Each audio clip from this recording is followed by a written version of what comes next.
Welcome back. You know of Headband Luca. Today is Headband DDP because I am home straight away from my morning workout from my class that I was leading. And you know I just had to jump on here if I had some time to talk about last night's incredible Mavericks win. Absolutely unbelievable performance by the Mavericks here. Not just going into that environment and having to find a way to gut it out, to pull out a win in a hostile environment for a second time. You'd already gotten the split. You'd already done the hard part that we felt like bare minimum they had to have. Instead, they do the unthinkable and they get both in Minnesota. Absolutely incredible performance from them here. And you kind of knew you were going to get Minnesota's, I don't want to call it their best punch. I said, I think last stream with any, a team's best punch and their most desperate punch are not the same. The most desperate punch might actually be worse than the best punch. But in this case, they were definitely having to contend with a really focused, urgent Minnesota team. And, early on, I again felt like Dallas was just a little complacent. They held in there for a while, but they were a little sloppy defensively. They gave up 60 points in the first half. Fortunately, the theme of this Western Conference series so far has been the second half defense. But they gave up 60 points in the first half. They weren't really communicating well and rotating quite well to their usual standards defensively. And so that put them in a little bit of a bind. And just as I was really worried about this team, the lead for Minnesota grew to as many as 18 points midway through the second quarter, I believe. And as soon as I started to really worry that this might just not be one of those nights, things start to turn. Because in that third quarter, about 5 minutes in, Dallas starts to find a little bit of rhythm. And we get treated to an absolute classic comeback here. I'm starting to lose track of how many big deficits this team is eliminating in the postseason. And I'm just going to say it's a little reminiscent of 2011. What's up? I see we got Big Game waiting in the wings. Big Game, what's good? What's up, dog? Can you hear me? Yeah, I hear you. I can barely see you because you're washed out by the sunlight behind you. You're backlit. Okay, let me see. There you are. What's good? There you go. What's good? I didn't want to look all hood up in here because I'm at the shop, but hey, it is what it is. Yep. Yeah, no, I just got it started up here and was just talking about the comeback and everything. And I was saying this team, I don't know how many times now they've erased double-digit deficits in this postseason run, but it's starting to feel a little reminiscent of 2011 to me. There were like 5 or 6 times at least in that postseason where they just overcame things that felt like they were like 15 points down with 5 minutes left or 16 points down with like 6 minutes left. And they would just come back and grit out these wins against like the Lakers, against the Thunder, against the Heat.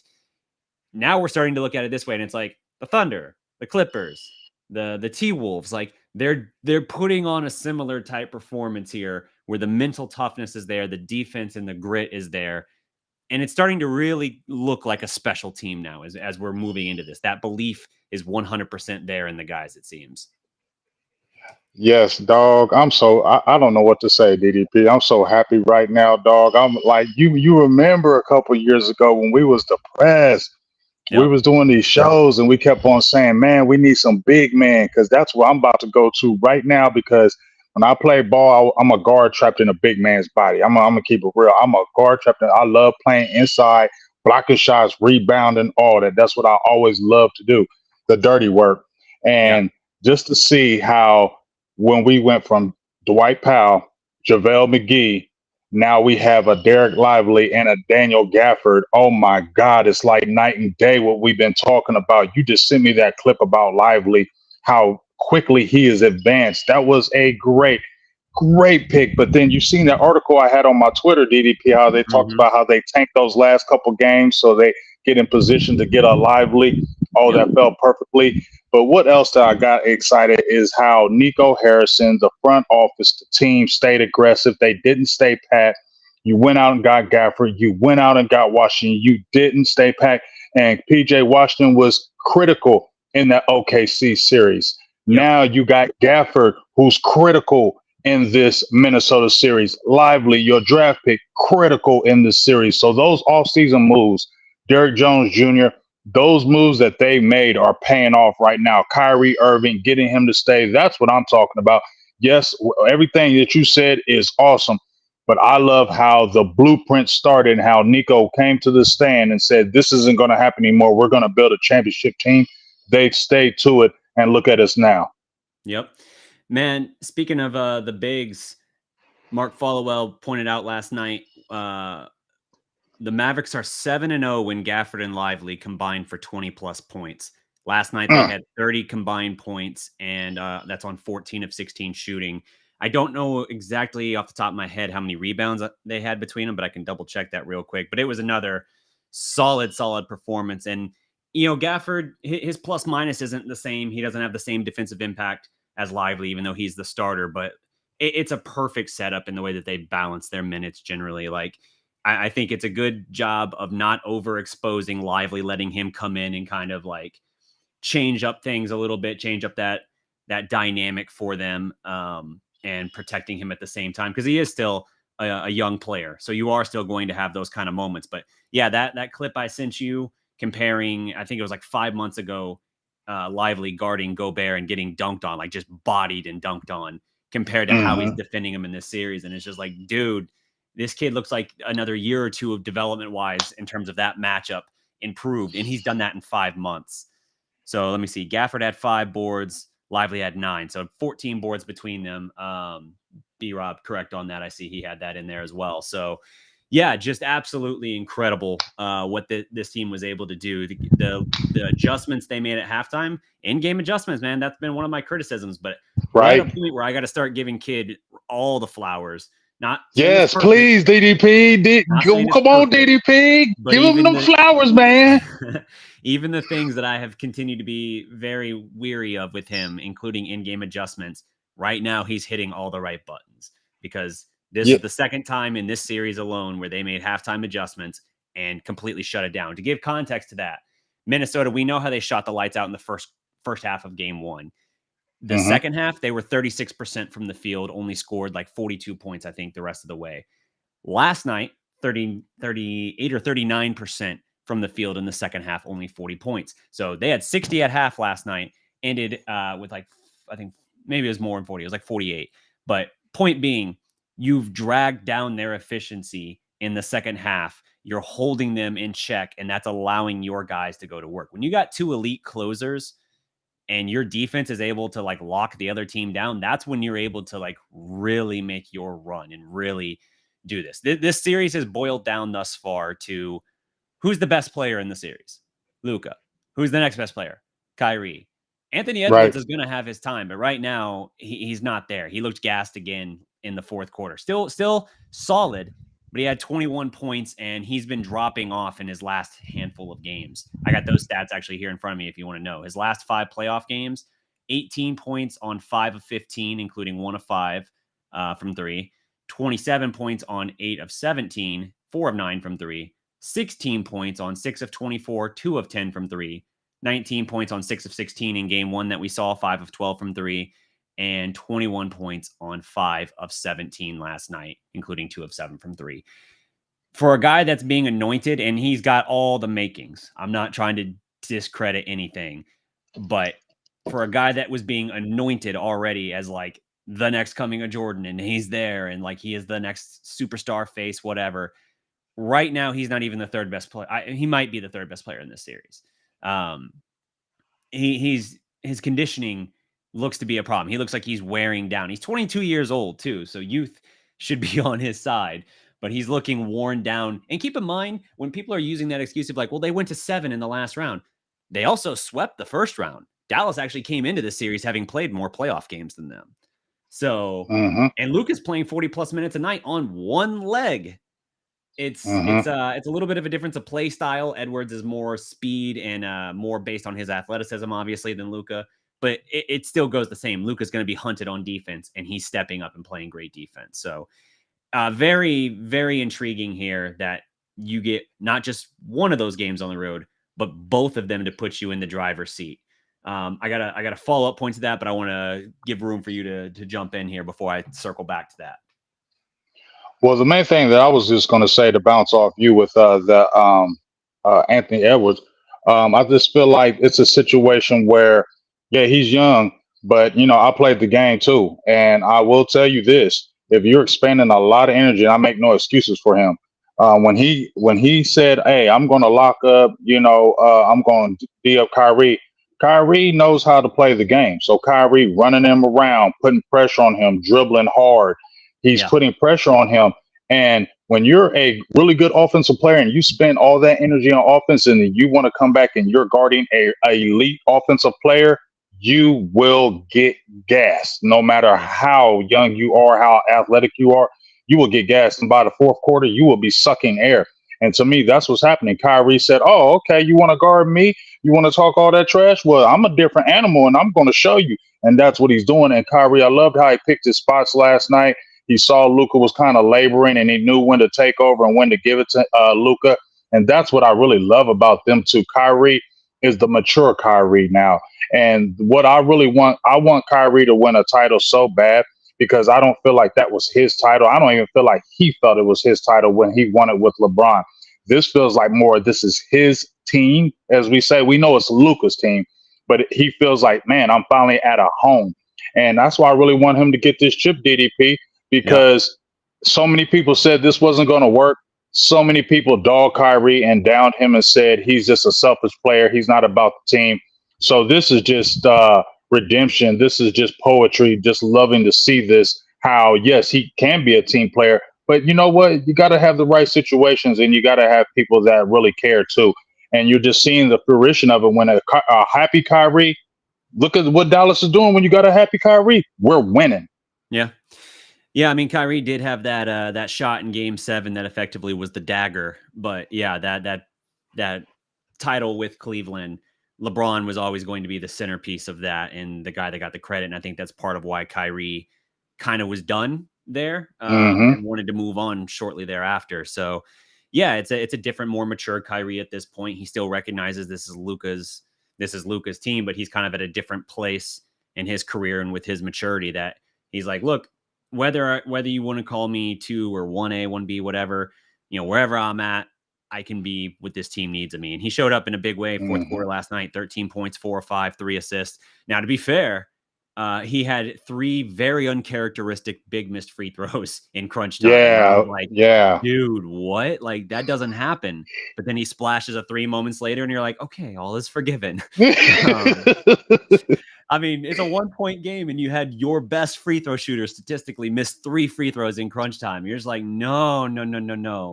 But the grittiness of this team, the mental toughness is just so incredible. Because, yeah, Luka, what was it, mid-second quarter or mid-third quarter, just started looking hobbled again. I don't know if he aggravated something or what, but he was very visibly bothered.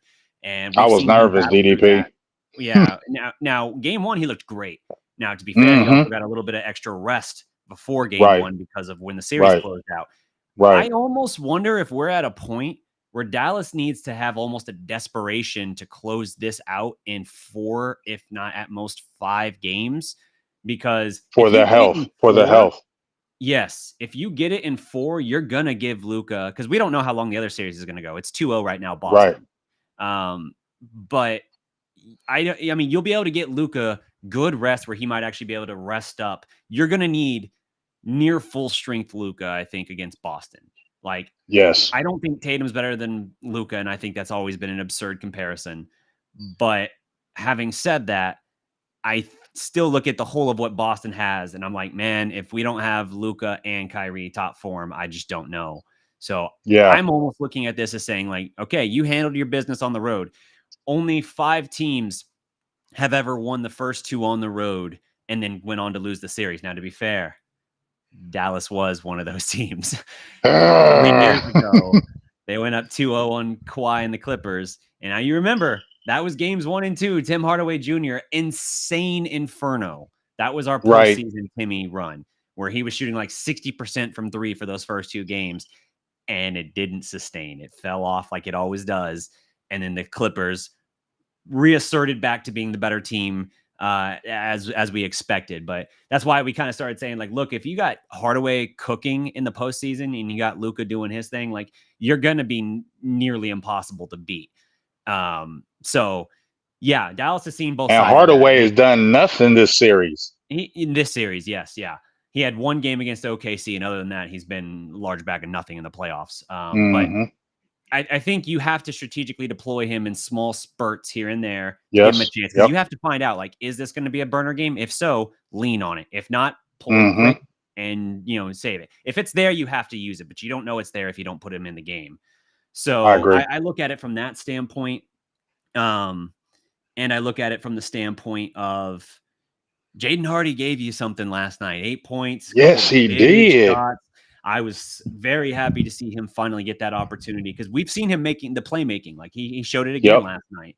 But seeing him actually being able to knock down shots, knock down a 3, get a bucket in the paint and everything, driving, like Big shots. What I love to see. That he is going to be your Hardaway replacement, and he's better. He's not as experienced and grizzled in that way. But he's going to be your replacement there. And I think you're going to be better for that because he has a greater playmaking ability now than Hardaway. Although Hardaway has at times flashed some nice playmaking in this postseason run as well, to be fair. But yeah, absolutely, I agree with that. Incredible. Yeah, I loved watching Hardy. I got a little frustrated because he came in, he reminded me of Vinnie Johnson from the Pistons, the microwave. As soon as he come in, he throwing them up. He don't care. He throwing them up. He will throw up 7 shots in 2 minutes. Hardy don't give a hell. But to his credit, he still, he don't lack the confidence. If he misses one, he will come right back and shoot it again. He doesn't lack the confidence. But to your point, DDP, his playmaking has really took to another level. I didn't know his playmaking would be that good, but he is working great with that lob pass to Gafford or Lively. It is working tremendously. And like you said, he came off with those big 8 points when we needed it the most because, like you said, Hardaway has been relatively silent. You love to have a game 3 and a game 4 where Hardaway went crazy and just let's send them off to send to Cancun or send them on vacation fishing. You feel me? Because I feel what you said, DDP. I was really watching Luca in that game. It looked like he was really laboring. He was feeling it. So the quicker we can get done with this series, the quicker we can dispose of them. And like you say, play desperate, play like we're down 0-2 and not up 2-0, then that's going to be better for Luca and the team. Because as I totally agree, we need to be fully healthy to go against that monster against Boston. I know we can get with them, but we need full help if we're able to do that. Yeah. If you were to sweep, I think you would get 10 days rest before the finals are set to begin, and that would be nice. Mammoth. That would be major. Now, the last time Luka got 10 days rest was between when they shut him down going into the last 2 games of the regular season versus game 1 of the Clippers series.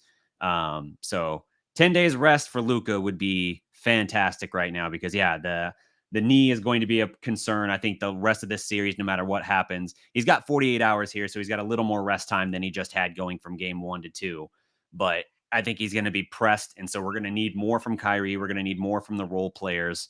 And what I love is in this series, and we talked about this in our preview. I think you and I talked about it a little bit, and I talked about it again with Annie. The centers are coming up so huge for Dallas in this series, and it's not just, like I said, it's they're in a situation, the Timberwolves are, where you can't really win against Dallas. Like their shot is like shooting lights out like they did in game 1, or is having Naz Reid knock down 7 of 8 threes, and then he's setting up for that game winner last night, that for a second, I was just like, son of a bitch, he's going to knock this down. Like, he's getting that shot, how he's shooting all night. I was like, Right. they're going to get it at the buzzer. Damn it. But then it back irons and you're like, oh, basketball gods are on our side. Okay. Like, Yeah. that's the only way that Minnesota right now, from what I see, is winning, because they can't handle Luka or Kyrie if they drop coverage. They just can't, because Luka Can't do will it. put you in jail and destroy you in that mid range. He'll put his Mhm. defender on his back hip and he'll just destroy you in there. Or if you bring up that center, he's got easy lobs all day to Gafford or to Lively, and Kyrie can do the same thing. And if you blitz him up front, all right, he's getting the ball out of his hands fast, and the ball movement's going to find the shooter in the corner, and you've got wide open looks. And as long as it's not like a game one shooting performance for the role players, Dallas is going to pick you apart doing that. They've seen that coverage all year. They've seen teams blitz Luka to try and just take it away from him. And by the way, a team that refused to blitz Luka and just dared him to, like, oh, let's just see if he can do it all game, was Atlanta when he dropped 73 points. Like, there's a reason, if he's cooking, teams just start blitzing him, because it's like, we know we're leaving other guys open, but it's either let him just go absolutely thermonuclear, or we just have to bank on those role players not being able to do enough. And they've been getting at different times, different guys stepping up. PJ Washington, Derrick Jones Jr., Josh Green's had some nice shots in there. Jaden Hardy has started to emerge, and I think that is huge. I think Hardy is going to be a major X factor in this series, because he started only emerging those last two games against OKC. And he's still just a thing that we haven't seen a lot of in this postseason. And so teams have an idea of him, but they haven't seen enough of how he's being deployed in the postseason, how he's right to know about him and all that. There's not enough tape on him to really, really be able to hammer in and like try to take him away. And so I think that makes him an ultimate X factor for Dallas. Because what are you going to do if you're Minnesota? You're going to lose if you're blitzing. You're going to lose if you drop coverage. Luka's going to pick you apart. We said this before. They kind of have to just like take Gobert off the floor. Luka will play Gobert off the floor. He's done it in the playoffs before. He's done it in the Olympic qualifiers before. Like, I don't care if he's a multi-time defensive player of the year. He got that switch coverage last night. You see McDaniel's and we all knew it. We all knew it once that switch. Yeah. McDaniel's face literally is already like, nah, like it's over. It's over. He knows it. Everybody in the building knows it at that point. Gobert is not going to be able to stop. It's just going to boil down to, can Luka hit it? And Luka in that situation, more often than not, is going to hit that shit. So absolutely buries him, hits him with the, mother effer, you can't effing guard me. Just absolute savagery. I love the throwback to Luka's pettiness and his competitive spirit, because I feel like basketball has gotten way too buddy at this point, where like nobody like wants to go at guys. Luka's like a throwback in that way, where he's like, no, I want to. No, he talking. Yeah, he talk every time he's hitting a bucket. He looking over at that crowd, because you know they running their mouth. He over there staring at that crowd. And then I seen that picture you had on your community page, where at the end when he walked over to the crowd and said, "Now shut the hell up, Beyond." Home, you know what he's saying. Take your asses home and shut the F up. That's what I'm talking about. I love that too about Luka. But I'm just gonna say this, DDP. I can't get away from it. Us getting real big men. That has changed this whole landscape of our team. We knew Luka. We knew Kyrie. We knew that was, but we needed those lob guys. We're Lob City now. We had 11 dunks. They had 11 dunks between the both of them last night. And just those lobs, they come in perfect, because like you said, the way Luka can put you on his back, you can't guard that, because he can hit you mid-range. He can hit you with the step back. And if you try to drop and commit, he's throwing the lob, dog. It's happening. He's throwing the lob. It's coming every time, dog. And it's damn near, you can't stop it. It's damn near unguardable. And it's almost like the front office said, hey, we know this about Luka. We need to get him some bigs that are athletic so it can really make him shine even more. And I'm feeling like it just is bringing out his offense. He loves Lively and Gafford. I'm telling you, he looks like he's having fun. When he does that pick and roll, I'm like, oh, yeah, here it come. Here it come. Bam. And I'm telling you, them big dunks energize our team. Yeah. Hell yeah. you're energizing your guys doing that. You're rewarding your big men for the work, and that's going to make them want to set even better screens. That's going to make them roll Yes. harder to the basket if they know, like, hey, this is coming my way, and they're spoon feeding me for a monster dunk here. Like, you're not just dumping it off to them, and they got to make like a tough post up move, possibly miss the shot, and then it's like, damn, he didn't really like put me in a good spot, or it's not anything like that. Like, they are spoon fed quality looks, and that's why it's like you look at this Dallas team, and it's like they have the elite closers. Like, they have an elite defense, elite role players, and they're led by 2 elite closers. And Kidd is coaching his ass off in this post series. I love hearing you say that. I love hearing you say that. I love hearing you say that, DDP. I love hearing you say. I'm gonna say it again. I love it. Yeah, I mean, I'm gonna say, I told you, I've been with Kidd from A1 day one. I've been a little frustrated, but I said I felt like he was the right guy for this team. I felt it. I felt like, well, let's give him some time. Let's give him some time. I know the media was frustrated, the fans, all that, and my heart was like, let's just give him some time. I just feel like, I watched Kidd, and I remember how he was good with the Mavs. I remember how good he was a player, and I'm like, I know. And now he's got 2 guards. And he was the guard. Oh, I just felt like that would be perfect. And I feel like it's match made in heaven. It's going to continue to grow. I think Jason Kidd's going to continue to grow with this team being his squad, and he's putting his stamp on it, getting the first game 1 victory in his career. I felt like that's just set the tone. I feel like the team we're just getting more and more confident each game. You can see our confidence, especially you're at Minnesota, DDP. You're down 18. Yep. I thought I was like, man, this might just be one of. You feel me? I'm thinking this might be one of them games, the 1-1 game. They come back, we go back home. But to see that resilience, that's dog. Let's get ready. I ain't trying to call it, but daggone it, let's get ready. Let's go. We need to end this 4 games. I was saying 7 now. Let's end it in 4. Yeah, I really want to see how they respond in game 3 at home. That crowd needs to be raucous. The crowd has been one of the crazy up and down this year in the postseason for Dallas. There's been games where they've been incredible. That Clippers game 4, incredible. But then we had games against OKC where it was like, dude, where are you? Why are you asleep right now? Like, we got to have energy. Last game, much better last game, game 6. But I want to see them continue with that because, that's one of those things. You got to be able to have a home court advantage. Now, I like this idea that the narratives and everything, Luca and the Mavericks they're forcing people to begrudgingly give them credit, to begrudgingly start having conversations. They're still not having conversations about the fact that Luca's the last MVP candidate left in the playoffs and that he's doing the things he's doing. They tell you, hey, SGA is the real MVP. Hey, Anthony Edwards is the next face of the NBA. Luca's just out here still proving dudes wrong. He's literally out here just on one leg, fighting through it, burying game-winning shots, crossing dudes over. He is absolutely triple doubles. Yes, and this is a thing too. From this is NBA.com stats. Luka Doncic becomes the 4th player to record 4 triple doubles in a 5-game span in the playoffs. He joins Jokic, Magic Johnson, and Wilt Chamberlain. That's the list. Like, the dude is on a mission. He's on one leg and he's doing that. 4 triple doubles in 5 games. Yeah. Dallas has won 8 of its last 10 overall. Like, they are absolutely cooking right now. Yeah. He can taste the DDP. I just feel like when you looking at him, he's on a mission. Now he can taste it. You can feel it in him. He can taste it, and he's wanting it. And like I said, I get so many people. Lee Side Harold was in this daggone chat, and I remember when y'all had James Harden, and I remember you tried to say he was the white James Harden. I heard people say he was the white James Harden. I'm getting tired of that crap and that narrative.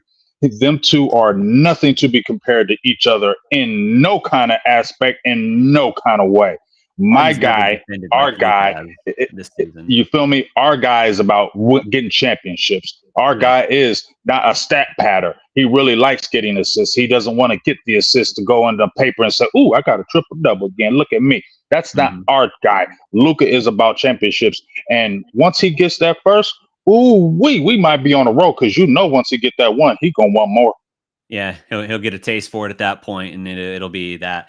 I'm retroactively once again furious for all the years that we had his best dive option on a pick and roll be Dwight Powell. All the years that Mavericks would tell us, like, he's in the top 3 percentile, Dwight Powell, on rim runners. That's because we have no other choice, and he plays with Luca. Put him with anyone else, he's barely on the floor. Like, You feel me? Luca made him that guy. If you had given Mm-hmm. Luca a guy like Gafford or Lively from day one, who knows what we would have been? Who knows what we would have done? It's year 6, and we finally get Especially in to. them Clipper series, I know. DDP, especially in them Clipper series, we probably would have won them series because we didn't Yeah. have no inside game. Yep. Yeah, no, it's like we waited until year 6 of Luca to finally get him not 1 but 2 lob threats, and look where we have immediately gone. This is a Mm-hmm. legitimately built team. This is not 2021 where it's just that team getting hot and being able to just like concede certain areas like rebounding, points in the paint and things like that, and just say like, we're just going to try to blitz you with threes. And the fact that we got Brunson breaking out and we got Luca and even Dinwiddie that can do at least just enough to keep you honest. That was basically it before. Like and I don't want to take too much away. Reggie Bullock played great defense. Dorian Finney-Smith played great defense, and they had moments of timely shooting. But that team was not this team. This Mavericks team would sweep that Mavericks team.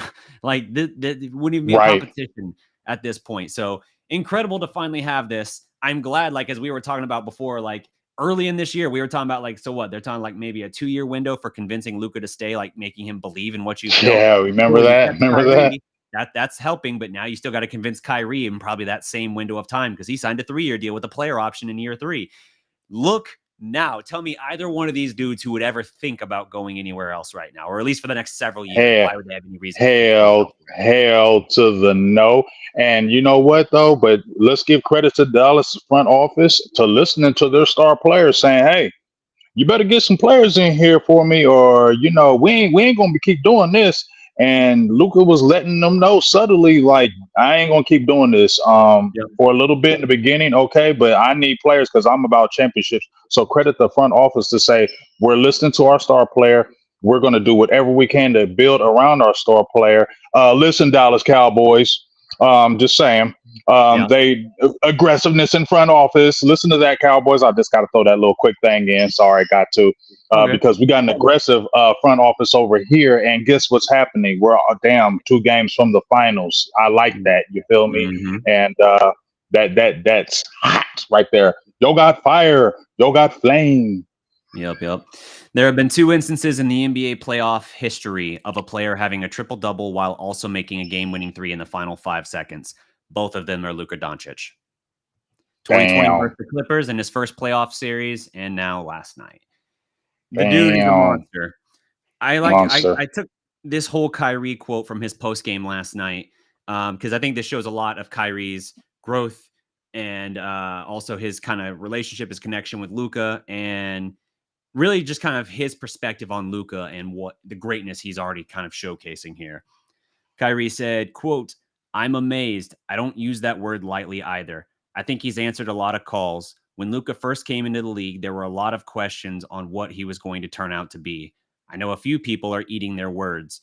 Watching him ascend into becoming an all-time great is amazing, and I don't take it for granted because I played with one of the greatest of all time, arguably the greatest of all time. I want to be supportive and continue to be an all-time great next to him, continue to show him the ropes, and continue and let him continue to fly."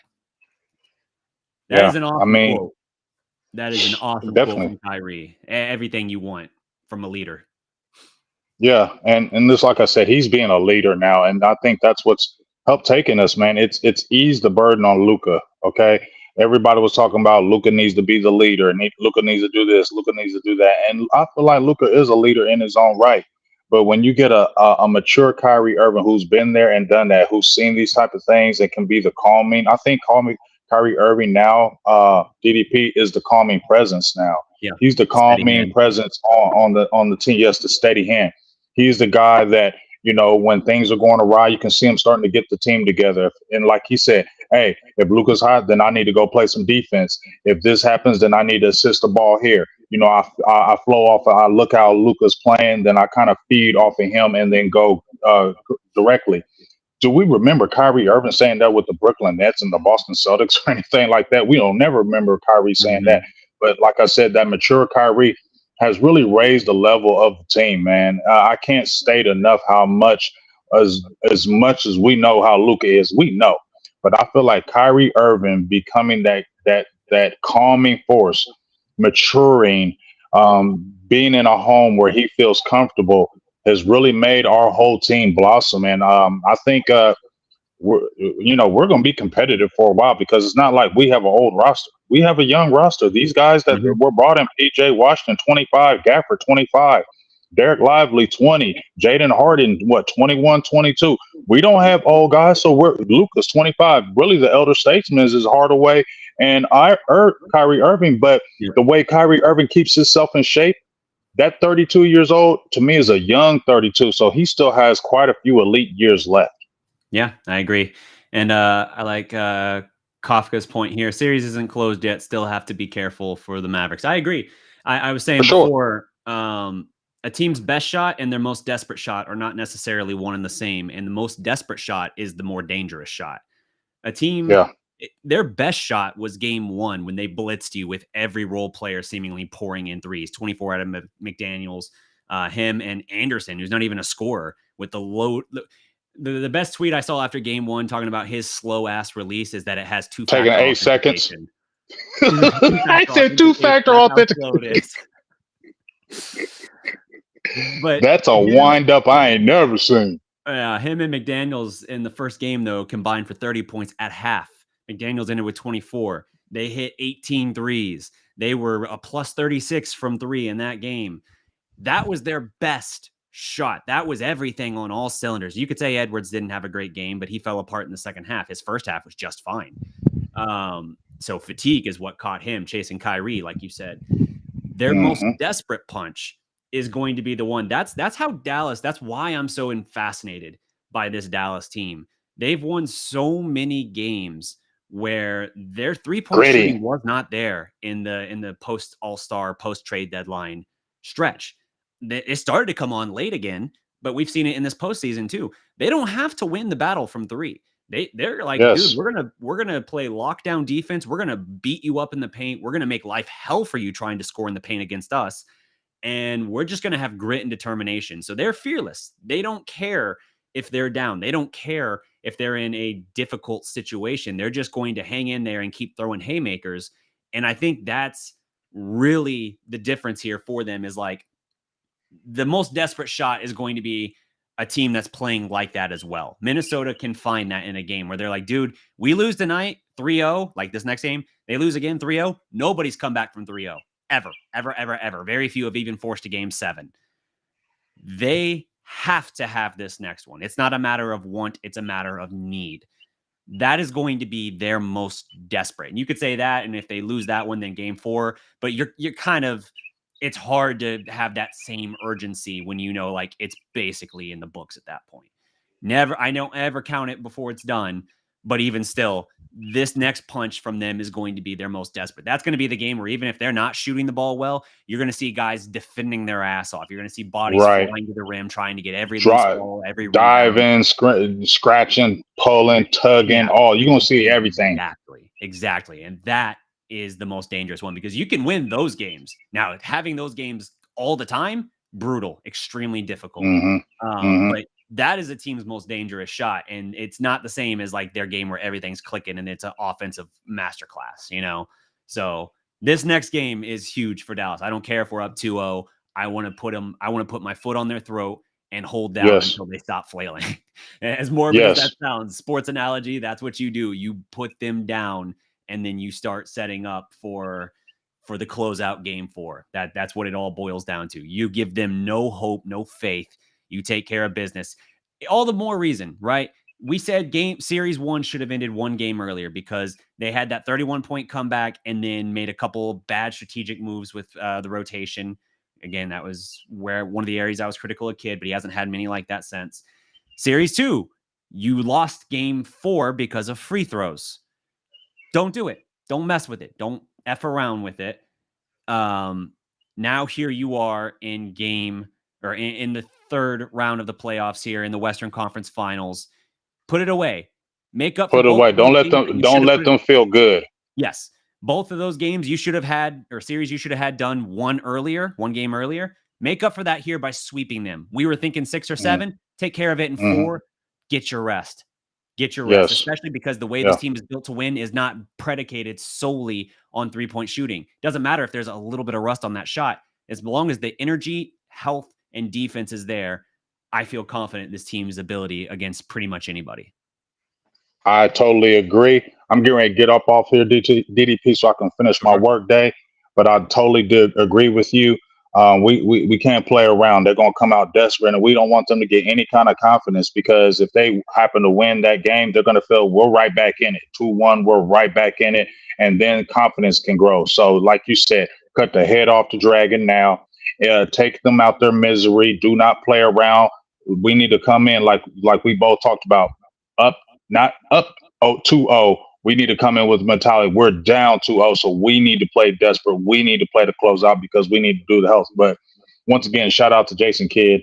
Shout out to the Mavericks front office, and just really, man, it just feels good that they had that plan. I love Mhm. how they had that plan once they picked Kyrie up. They had a plan, and that plan worked, and it's coming to fruition. And dog, I'm just telling you, bro, I've been jumping up and down in the house, going crazy, screaming, yelling. Just feels good, man. That this doesn't feel like a one-time thing. This doesn't feel like, oh, you might get there the one year and then you're gonna fall off next year. No, this is built for the long haul. And I feel like Nico Harrison's going to keep this team competitive no matter what. They're going to keep it no matter what. Once they get a taste of this, they're not going to fall off from it. So it's just exciting to see these Mavericks go Mavs. Let's end this out. Let's knock these boys out the building tomorrow. And let's get this sweep. And then we get this sweep. Let's get ready for some Boston Celtics, dog, because I want to play some KP. Yeah, absolutely, man. I appreciate you coming on. Appreciate you, dog. Shout out to everybody in the building. And shout out to you, Lisa Harold, those Houston Rockets. We'll see them sometime in the next 10 years. I think they'll be good pretty soon. I like what they're I building. know, But I know. I yeah, like yeah, what they're yeah, building too. They got a squad. I can't hate on you, Eastside, but they ain't there this year. See yeah. y'all. Yep. Thanks, man. Yeah. So as I go into this wrap up here on my remaining time, I want to run through the box score a little bit. So we obviously know Luka Doncic, 41 minutes, 32 points, 10 rebounds, 13 assists on 10 of 23 from the field, 5 of 11 from 3. Perfect at the line, 7 of 7. That especially I love. That's one of those areas like there was a time. There was a time when we looked at Luka, even in his first 2 playoff series, where he was not a great free throw shooter, where in the playoffs he would be shooting like barely 50% from the line. So him finding that steady hand, him finding that balance, I think has been huge for this. You got to have your best players be your best free throw shooters as well. So absolutely love that from him. Kyrie chipped in 20 points again, asserting in that fourth quarter, 13 points in the fourth quarter, especially early in that fourth quarter when Luka was really laboring. Helped get things going, helped them make that push. 4 and 6 for him as well. 7 of 16 from the field, 4 of 7 from 3. Only 2 of 5 at the line. And like I said, all 3 misses were like crunch time, big misses where you were like, oh no, in a 1-point game, that is some serious clinch action. Not the kind of clinching you want to do, the kind of clinching where something's puckering a little bit. You're like, oh no. PJ Washington, 10 and 5, 4 of 11, 0 of 4 from 3. So one a little bit more there. Same with Derek Jones, 4 and 4 on 1 of 5 shooting for him. You want to get a little bit more of them, but because you got so much from your centers, again, Lively and Gafford combining for 30 and 14 on 14 of 16 shooting from the field. Huge. Absolutely huge. Gafford had 5 blocks. Gafford had 5 blocks. Lively somehow didn't get credited with a single block, but Gafford had 5. Good gracious. That's why we want to talk about Gafford sometimes, and we might say, like, hey, he was still a -3 for this game. His plus minus hasn't been super strong. Plus minus isn't the end all be all metric. Okay. Luca was only a +6 in this game. He was a +7 in game 1. Like, Hardaway Jr. in 10 minutes was a +9, I think, game 1, because he attempted no shots. It was just because he was on the floor with the right unit at the right time during a Mavericks run, that 13-0 run in game 1. So all things to take into consideration. But Gafford, 16 and 5, love it. Lively, 14 and 9, also 2 assists. You did get 5 points out of Josh Green on 2 of 4. That's something. We said it earlier, Jaden Hardy, 8 points in 12 minutes. Absolutely love that. 3 of 7 from the field, 2 of 3 from 3. Also added a steal, which was pretty great. Love the impact. I think he's been a dynamic late deploy. Not quite the same as when the 2011 team deployed JJ Barea. He got minutes in the earlier rounds a little bit here and there too. But by the time he hit the finals and he was suddenly in the starting lineup, it was like, whoa, what is this? I'm not saying it's that kind of impact, but he's bringing a late postseason element to this team, to this offense that I don't think teams have necessarily figured out how to account for. And it's been fantastic. He's been given a huge opportunity after not being utilized hardly at all post All-Star break. And the dude is making good on it. So absolutely love that as well. Let's see. Jumping into the box score here. I said earlier, the difference of these two first games is the second half, is the halftime adjustments in the defense, the communication and all that in the second half. Being able to go from game one where the Wolves shot the lights out, especially in that first half. In the second half, they were held to 36% from the field. The Wolves were. This game, Wolves had 60 points at the half. You held them back to like 40. What do they have? 108. So 48 in the second half, but they were 39% from the field. Holding them sub 40% in the second half of both of those games, huge. Absolutely huge, especially given the dogfights they've been, right? 3 points and 1 point. You can't ask for anything more than that. Like, that is absolutely huge. The defense is everything of this team. The grit, the fight, the determination, the fearlessness is everything for this team. And the fact that you have all that plus 2 guys that can close, 2 guys who have suddenly bought in on the defensive end and are playing that, in that final possession, they didn't take Luca and Kyrie off the floor. And listening to the radio broadcast, I loved Cooperstein's, and I'll give Cooperstein flowers every now and then when he's got it. But I loved what he said about it. He's like, dude, you run with the horses. Like, you run with your horses at this point.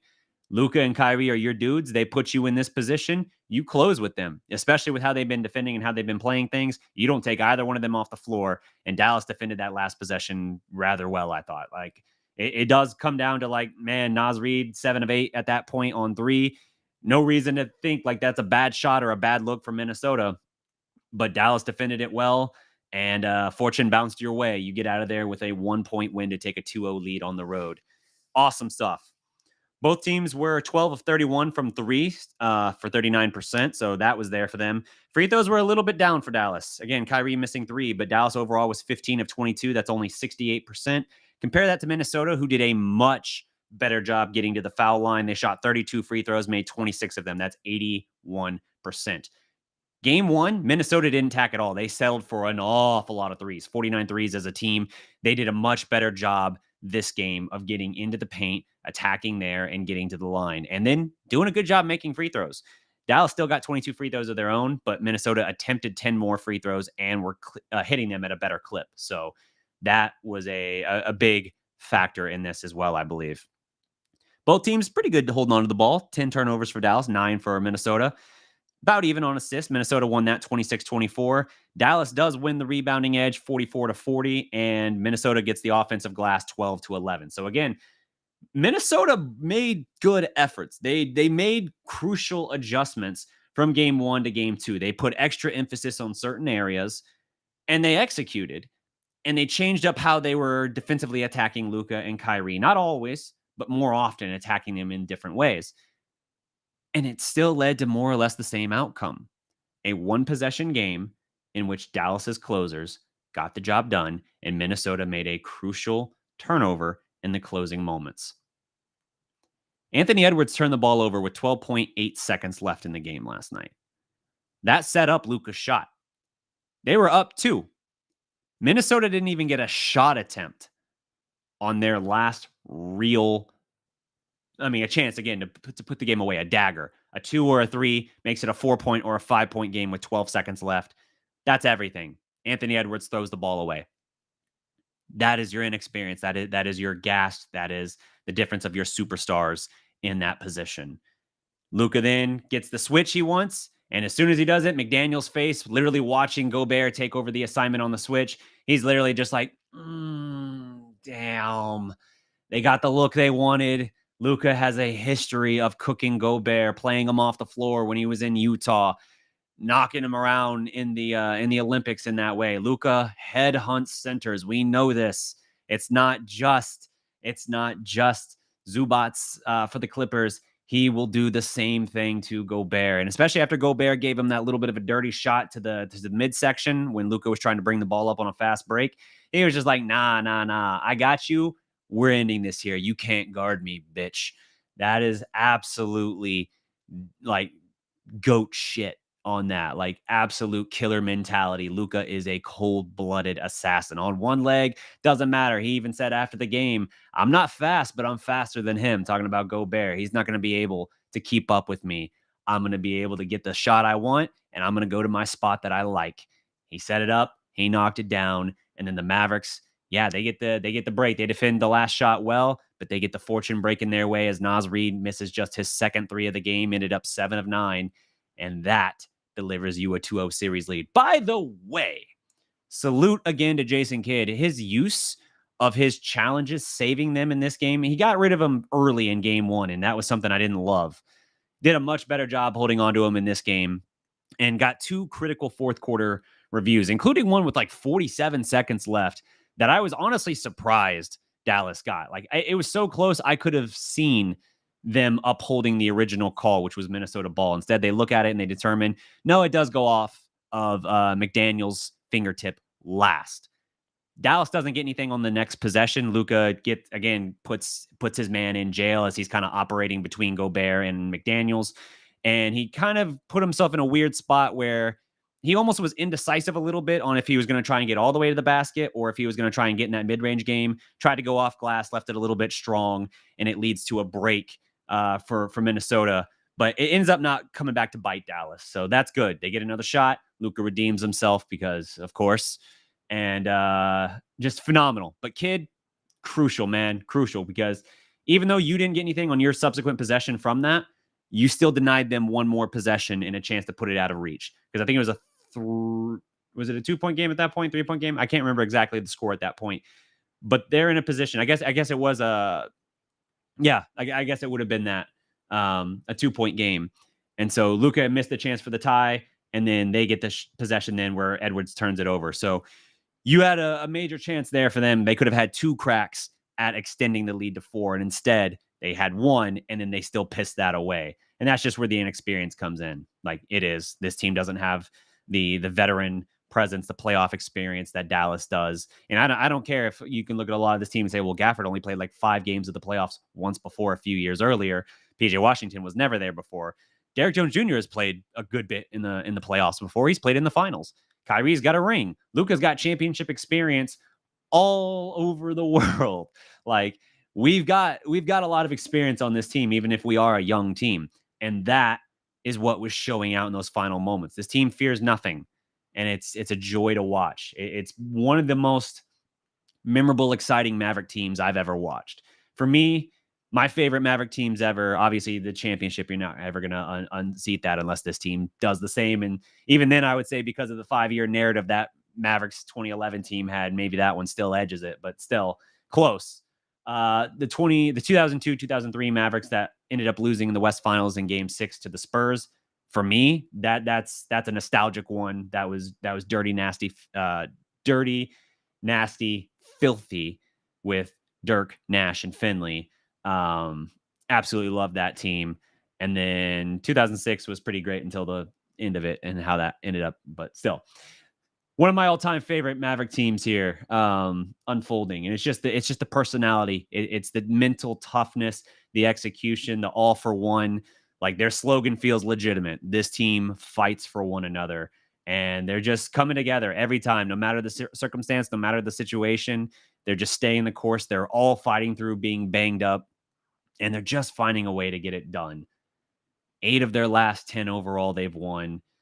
Their road record in the postseason is phenomenal. Now, hey, keep in mind, Minnesota's got a great road record as well. I think they're 5-1 on the road this playoffs. So job's not done. I know Luka keeps saying that. It's almost like a stereotypical, like, of course he's going to say that. They won a game. He's going to remind you job's not done. But it's true. It's true. And I think the 2 losses they had in the game or in the game 4s in both of the first 2 series, I think Dallas kind of took it for granted, took their foot off the other team's throat. The other team got back up, hit him with another cross, and it kind of knocked Dallas back on their heels. To their credit, both times they settled and won the next 2 games to close out the series. But don't make that mistake again. Do not let that happen again.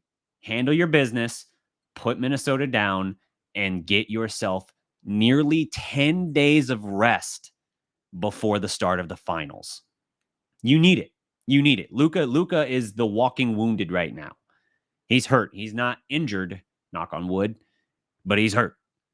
You got other guys banged up. Gafford's had his injuries. He's had ankle. He's had back. He's had shoulder. He's had hand. Derek Jones Jr. has had injuries, has had issues. Lively has had issues. I hadn't really seen, again, knock on wood, I hadn't really seen anything health-wise for Kyrie, but you got to take these things into consideration. Handle your business. Fight, scratch, claw. Fight as if you're the team down 0-2 instead of up 2-0. Handle your business. Get ready. And by no means, after going up, if you go up 3-0, by no means look ahead. And by no means start thinking like, oh, nobody's ever come back from 0-3. Who cares? It only takes one. It only takes one. Handle your business. Get yourself crucial rest. And then, see what happens. Maybe Indiana's able to make it a series in the Eastern Conference Finals. They should have had game 1. I'm really hoping they can find a way to scratch out at least 1 or 2 over there, because the last thing I want is for Boston to walk their way into the finals with the freaking easiest ride ever to the finals I've ever seen. But play the hand that's dealt you. Deal with the matchup in front of you. Make no excuses. Make no make no question about it. Like, you go out, you do your business, you handle your shit. Let's see. Anything else I want to call out here? Anthony Edwards last night, 5 of 17 from the field. Again, he got to the line for 10 free throws. That's good. But it's wild to me that for the second time now, they've played fewer playoff games than the Mavericks this year because they got a sweep in the first round, and then they won in 7 the next round. But they played fewer playoff games than Dallas. And yeah, they had a war with Denver. But Dallas and Luca in particular had an absolute war with both first-round matchups. Incredibly physical, draining teams. Guys that would pick them up full court. Even if you're talking about a defender that's not a great defender necessarily by reputation, Russell Westbrook, he's a physical, dogged defender, dude. Whether it's Terrence Mann, Russell Westbrook, Lou Dort, like, these guys will work your ass out. They will do everything to beat up on you and wear you down. And especially Luka already dealing with the leg issues and all of that. That was going to be a factor. He gutted out all of that.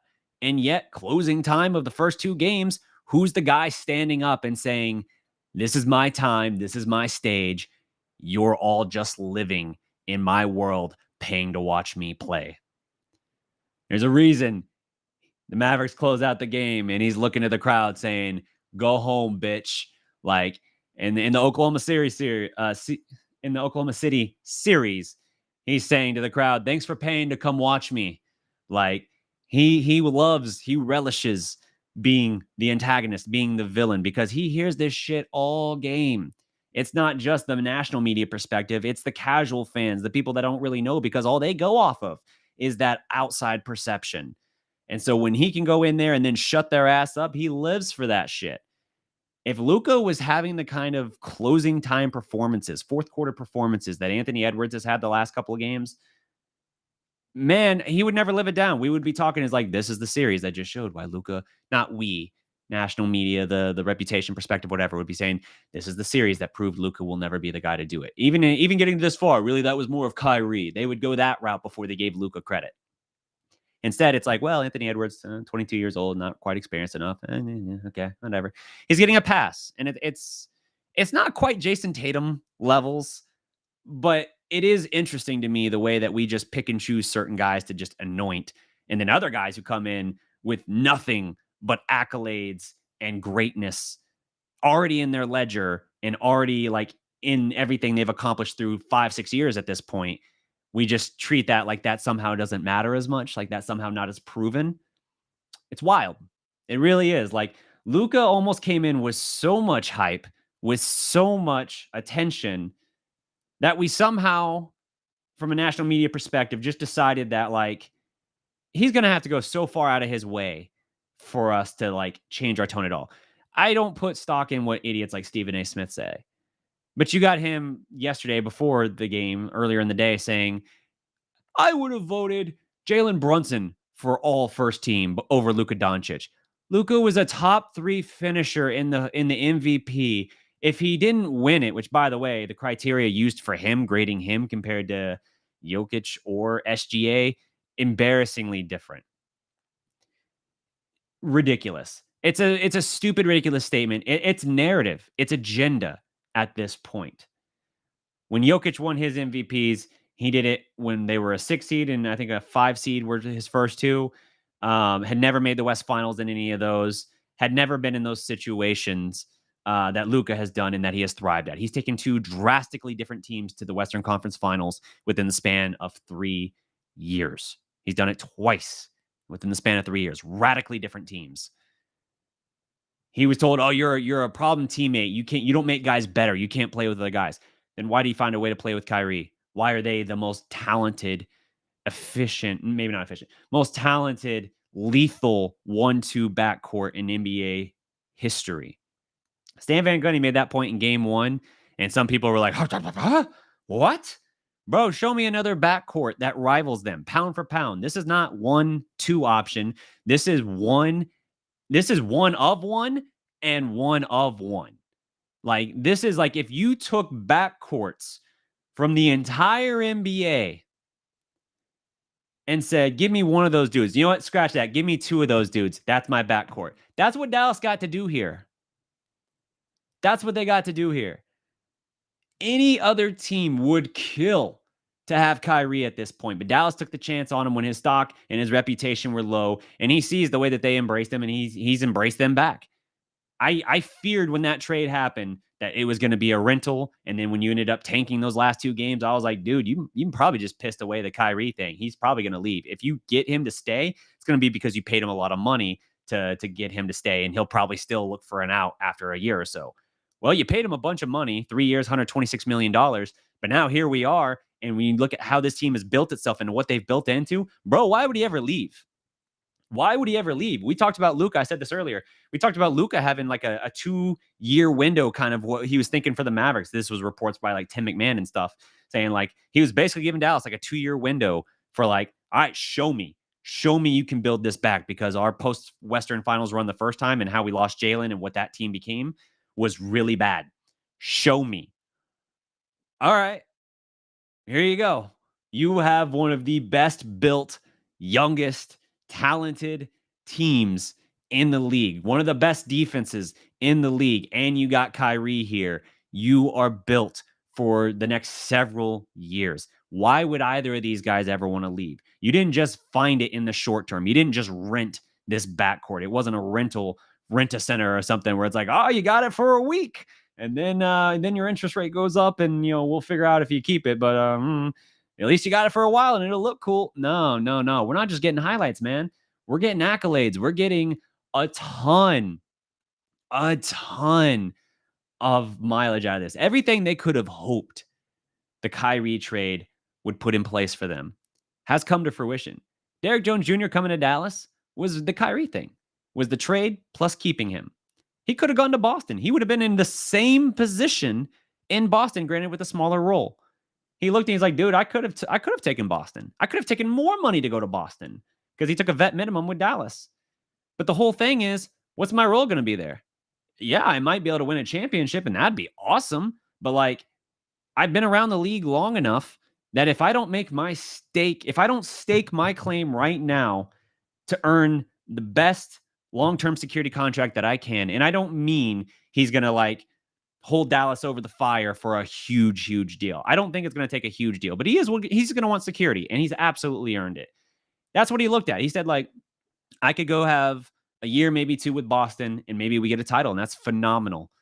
But is my career largely done after that? If at some point you reach a point where you're like, if I don't secure that bag now, every year is going to be like playing on a 1-year vet minimum deal or out of the league. Every year is going to have that threat. He rolled the dice on Dallas because of the combo of Luka and Kyrie. That's what this team is built around. All these guys, if there was questions about the want to play with these guys and how they could play and how they could play up and how they would respond, it's been answered time and time and time again throughout the year, especially post All-Star break, post trade deadline. This team is built not just for this year. This is not the fluke. Here we are. We're not sure how we're here, but we're here, damn it. That 2021 was. This is a legitimate force. Now, the thing is, the West is an absolute bloodbath. The talent coming up, including Minnesota, they're still here right now. Oklahoma City, Minnesota, the Pelicans are still good, especially if they got Zion. Sacramento is no joke. Like, there are so many teams in the West where I'm just like, dude, I don't love a matchup with hardly any of these guys. But having said that, right now might be your best shot. Doesn't mean it's your only shot. The window is open, but you got to handle your business and close it out. So I'm going to be very fascinated to see how this team responds. But so far, they have given me everything I could have possibly asked for from this team, everything I could have expected or hoped that they would bring. They've done. The character, the heart, the grit, the determination, the relentlessness is next level. And I absolutely love this team and everything that they've brought. So it's amazing the whiplash going from that West Finals run to what last year was, which felt like 3 years in itself almost, to what this year was for a while, what it kind of turned into, and now what it's just been post trade deadline. It's just been an incredible journey. And it's not a fluke, no matter how many people tried to tell you it was a fluke. I was dealing with those comments even in my Clipper series preview. People saying like, oh, I don't care. Dallas, they had a weak strength of schedule. They hadn't really had to play anybody. Their stats are all bullshit. Nah, man, it was a 30-game sample. I laid it out there, and everything that's played out, it shows not only is this team who I said they were, they're better than I said they were. I didn't think this team, I thought they were going to be a quality team. I thought they would be a team that could win the first round series, and then we'll see what happens in the next round against the Thunder if they get there.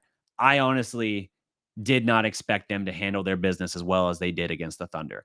I thought that was going to be. I think I took Dallas in 6, which is what it ended up being. Maybe I said 7.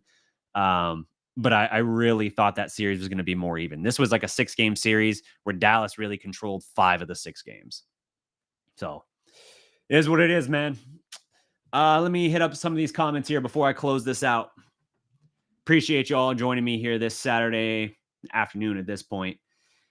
You asked about the headband. It's because I came straight from my workout class that I was leading this morning and literally walked in the door, sat down to run a live stream because my afternoon's going to be crazy. So I was just like, you know what? I'm not waiting until tomorrow. I'm not waiting until late tonight to jump on here and talk with you guys. We got Luca. We got headband Luca. We're going to have headband DDP for a day. Let's see. I saw we had TGK in the house. Was good. I think I also saw Rail earlier. Cowboy X Factor was good.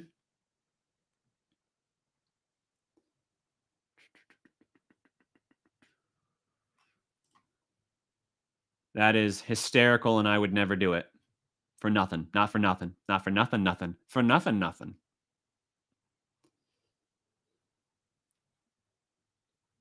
Let's see.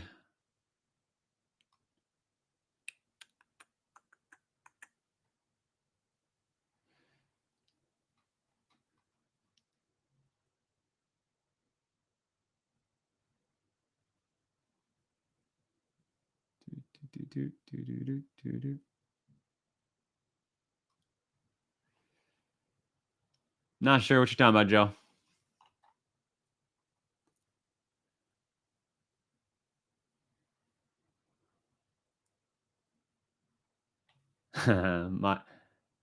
I like Mike's reaction there. The Luca quote about Gobert. What the TNT crew afterwards.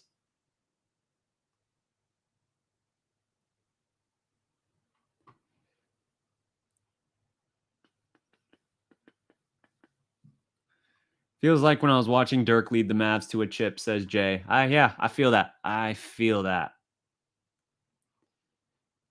Absolutely grit with this Mavs team. Celtics might be the favorite to win it all, says Mike, but they don't look like the favorite compared to what was awaiting them once they get to the finals. Possibly, man. Like, to be clear, I don't think Boston's unbeatable. I think that is a very tough matchup, and that's why I want the 10 days rest that you would be able to get if you sweep. You'd get about 10 days rest before Luca would have to play game one of the finals, and I think that would be critical for how banged up he is. But yeah, it's going to be a war no matter what, and I feel much better if I got Luca closer to 70-80% than if we have to go 5-6 games somehow in this series and Luca's instead hovering around 60 or 55% or whatever. There were times in that Thunder series, even in the Clipper series, where I felt like Luca was barely 50%. And there were two games Dallas lost out of the four they've lost this postseason has been games that, and I don't want to lay it at Luca's feet, but it's been games where like he's just not been where he needs to be physically, and it was hurting the team at times, whether it was his inefficient shooting or costly turnovers or whatever, like situations like that. Not to lay it at his feet because we owe a whole hell of a lot of wins to him, but that just kind of is what it is. So if Luca can be as close to full strength as possible in the finals, regardless of who you got, I feel great. But if we got to go off another grueling series and then go into that, I will never count this team out, but I am going to say that I temper expectations at that point. Chicken Pot Pie says, I love that we're winning with Derrick Jones Jr. He's one of those players I always used in 2K that played better in a game than real life. So glad seeing him have success. Yeah, I agree, man. What he brings to the table is so invaluable. And the fact you got him on a vet minimum. And, I know Exum has not been able to show us anything in this postseason. That's been a surprise to me. I thought he'd be able to give us some quality minutes. But even with that, he was really good for us in the regular season. And every time he came back from when he'd have injuries or whatever, like a high ankle sprain, the team would immediately be better because of his presence. It's just something in the postseason. The postseason really is a different animal. It really, really is. It's at times almost like a different sport. The physicality, the speed, the strategy, the depth of the game, everything raises up 1, 2, maybe 3 levels depending on the opponent. And I think it looks like that has been the case where it's just kind of bumped his ability to impact the game, Exum's ability to impact the game consistently positively for Dallas as he had in the regular season, just kind of out of the way. It's surpassed him in his ability at that point, which I understand that's got to be disappointing and frustrating for him, but there's a place for him in this league. And if it's not in Dallas, which especially if you're going to have to figure out how you're going to keep Derrick Jones Jr., it's not going to be for Exum to stay here. But I think there's a place for him somewhere in this league, at least for now.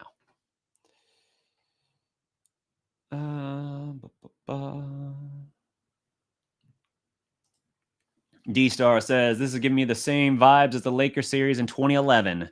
Need to put them away, bro. I feel that. Put your foot on their throat in this game. Break their spirits in game 3, go up 3-0, and then unleash a Mother's Day.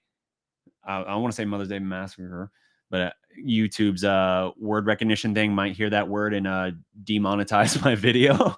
So if you know, you know, or if you understood my mutter talk just now, but I'm just making sure I don't get video demonetized or something because YouTube be goofy like that sometimes. Not too proud to admit that I was wrong about Luka's defense and leadership ability, says Chicken Pot Pie. I respect that, bro. I respect that. Anyone who can be honest and take that acknowledgement, that recognition, I do it too. But anybody that can do that, I got big respect for it. I've said multiple times this year, I was not a huge fan of the Kyrie trade when it happened because I thought it was going to be a rental. I thought it was a done deal.